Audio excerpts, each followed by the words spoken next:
एक मसला आया कि भारत में व्यवस्था, शासन पद्धति, सरकार और लोकतंत्र ये सब संविधान के अनुकूल नहीं चल रहा, जो बात खड़गे जी ने कही लोकसभा में। संजय राणा, क्या ऐसा है कि मूल विषय आज इतना भर है कि भाई ये छापे रुक जाएं और जेल रुक जाए, बवाल कर, जेल ना हो छापा ना हो? तो ऐसा मैं संविधान भी खोज रहा, पढ़ने की कोशिश कर रहा था, उसमें तो कहीं ऐसा लिखा नहीं कि भाई किसी को छापे से और जेल से स्थायी तौर पर ब्लैंक चेक दिया जा सकता है कि नहीं ये इस पार्टी के हैं या विपक्ष के हैं या पक्ष के हैं, ये किसी भी रूप में किसी को कोई संरक्षण मिल जाए। लड़ाई किस बात की है? जेल की, थाने की, कचहरी की, छापे की है या किसी और विषय की है? संजय राणा जी, मुझे लगता है मूल प्रश्न छापा है। Amitabh ji, good evening fellow panelist. बिल्कुल आपने सही कहा, मूल प्रश्न जो छापा ही है, लेकिन बड़ा दुर्भाग्यपूर्ण हो जाता है जब इस तरह की बातें हम टीवी पे देखते हैं या इस तरह के नेताओं के कृत्य होते हैं। देखिए, ऐसा है कि आग वही, धुआं वही निकलता है जहां पे आग होती है। जैसे अब छापे की बात हो रही है, तो छापे के पीछे कहीं ना कहीं कुछ ना कुछ चीजें हैं, साक्ष्य के हिसाब से छापे ले रहे हैं। चाहे आप आदमी का लिकर स्कैम ले लीजिए, चाहे शारदा स्कैम ले लीजिए, चाहे टीएमसी का शिक्षा घोटाला लीजिए, चाहे किसी भी तरह के घोटाला ले लीजिए, कहीं ना कहीं चीजें तो हैं, इस वजह से छापा पड़ रहा है। लेकिन ये बड़ा दुर्भाग्यपूर्ण हो जाता है कि ये कहने मुझे कोई कुरेज नहीं है अमिताभ जी कि आज विपक्ष के पास मुद्दा विहीन विपक्ष हो चुका है। इनके पास कोई मुद्दा नहीं सरकार को घेरने के लिए। सामाजिक बहुत सारे मुद्दे इस पे कार्य किया जा सकता है, इस पे सरकार को घेरा जा सकता, सरकार को झुकाया जा सकता, सरकार को मजबूर किया जा सकता कि कार्य करे जनता के हित में। लेकिन ये सब चीजें छोड़ करके आज किस पे है कि आप मेरे पर रेड मत डालो, ईडी की रेड मत डालो, सीबीआई की रेड मत डालो। अभी आपके इसमें कार्यक्रम में देखिए बहुत सारे नेता बोलेंगे, हेमंत बिस्वा शर्मा जी का नाम लेंगे, शुभेंदु अधिकारी जी का नाम लेंगे, नारायण जी का नाम लेंगे, लेकिन किसी को ये नहीं पता कि किस केस में क्या इंक्वायरी हो रही, कहां पे पहुंची है, क्या नहीं चल रहा है, इसको किसी को नहीं पता। लेकिन क्या रटी रटाई स्क्रिप्ट लेकर के आ जाएंगे और स्क्रिप्ट को पढ़ने लगेंगे। तो बड़ा ही दुख होता है सब चीजों का। देखिए, राहुल गांधी ने जो स्टेटमेंट दिया आज, अमिताभ जी देखिए आप बड़े प्रतिष्ठित पत्रकार हैं, विदेश में पहले भी इंदिरा गांधी जाती थी, चाहे अटल बिहारी वाजपेयी साहब जाते थे, या गणमान्य व्यक्ति विदेश जाते थे जो विपक्षी की पार्टी के होते थे, लेकिन हमेशा देश के हित में बोलते थे। वो देश के विरुद्ध जाके चाहे कोई भी नेता नहीं बोलता। ये पहली बार ऐसा हुआ है देश के इतिहास में जहां पे जाकर के कैम्ब्रिज में जाकर के राहुल गांधी साहब डेमोक्रेसी की रक्षा के लिए उद्घोष कर रहे हैं यूएस से और यूरोपियन कंट्री से। बड़ा दुर्भाग्यपूर्ण हो जाता है। और मगर 30 सेकंड देंगे तो और बता दूंगा इनका। नहीं संजय जी आएंगे, दोबारा में आते हैं, दोबारा में आते हैं, रत्नाकर भाई के पास चलूंगा। लेकिन एक बात मैं कहूं, जिनका झंडा दुनिया की हर जगह से उतर गया, जिनके सौभाग्य का सूर्य डूब गया समुद्र में, उन लंदन वालों से कह रहे कि हमारे यहाँ आके हमारी भी कुछ सुध ले। वो क्या सुध लेंगे? वो अपना ही संकट में फंसे हैं। अमेरिका से करे, अमेरिका का खुद ही सिलिकॉन वैली का बैंक नीलाम हो रहा है, वो करे 100 का माल 30 में ले लो। वो क्या मदद करेंगे? भारत अब इतना कमजोर है कि कोई उसको आके ये ज्ञान देगा? वो परिस्थिति तो बीत गई।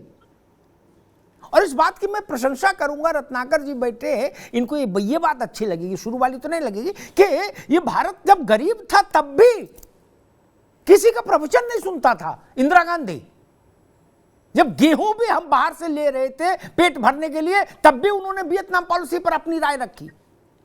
ये भारत है।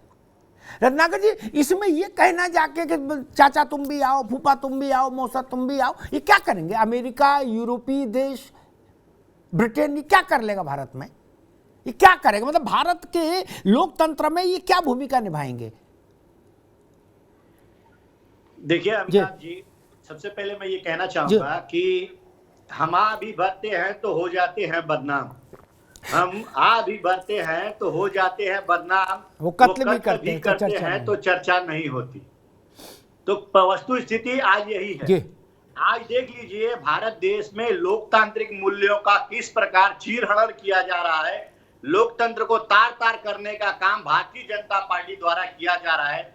चाहे केंद्रीय एजेंसियों का दुरुपयोग हो तो एजेंसी बंद कर दी जाए। रत्नाकर जी, एक बात बता दूं, एक जानकारी दे दूं आपको, एक जानकारी दे दूं, अच्छी किसी को नहीं लगी लेकिन दे दूं। ये ईडी में कुछ और अमेंडमेंट किए गए हैं एक्ट में, उसकी प्रक्रिया में, एक्ट में तो नहीं, जिसमें एक नई श्रेणी सृजित की गई है। सारे कुर्ता पहनने वालों को मैं बता दे रहा हूं, बाद में मत कहना भैया ने बताया नहीं। प्रशांत, आपको शायद जानकारी हो, आप वकील भी हैं। पॉलिटिकली एक्सपोज्ड पर्सन, क्या ये नई श्रेणी भी जोड़ दी गई है क्या, राम भजो। और विदेश में रहे काम कर रहे लोग भी इसके दायरे में आ गए, जो अभी तक विदेश वाले नहीं थे। रत्नाकर जी बोलो सियावर रामचंद्र की जय, सत्यनारायण स्वामी की जय। क्या इसलिए ये तो इच्छा ही छोड़ दो, कोई पार्टी हो कि एजेंसी बंद हो जाए काम करना ना, एजेंसियों को और गतिमान होना चाहिए भारत में। रत्नाकर जी।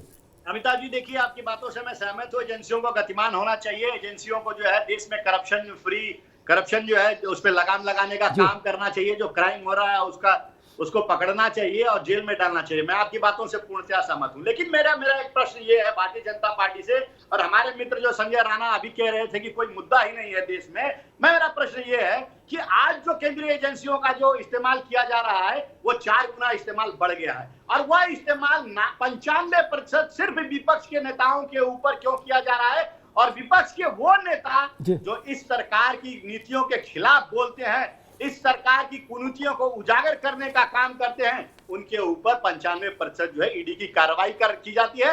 और मैं संजय राणा जी से पूछना चाहता हूं कि ईडी की कार्रवाई कितनी होती है, उसमें कितने प्रतिशत लोग दोषी पाए गए हैं, ये भी बता दीजिए। और रही बात मुद्दे की, मुद्दा ये कहते हैं कि देश में कोई मुद्दा नहीं है। अरे देख लीजिए सदन में किस तरह से मुद्दों को, ठीक है रत्नाकर बाबू, ठीक है, ये राहुल गांधी माफी मांगो का अभियान चलाते हैं। आज मुद्दा है महंगाई का, ठीक है, आज मुद्दा है बेरोजगारी का। ठीक है, अभी रुकना होगा, मैं जोशी जी के पास चलूंगा।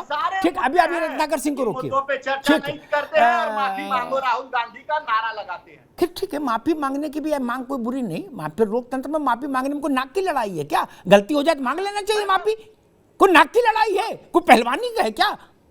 अरे अजब बात है, अच्छे नेताओं ने माफी मांगी, क्या बात कर रहे हो? नहीं, अभी रुकना होगा।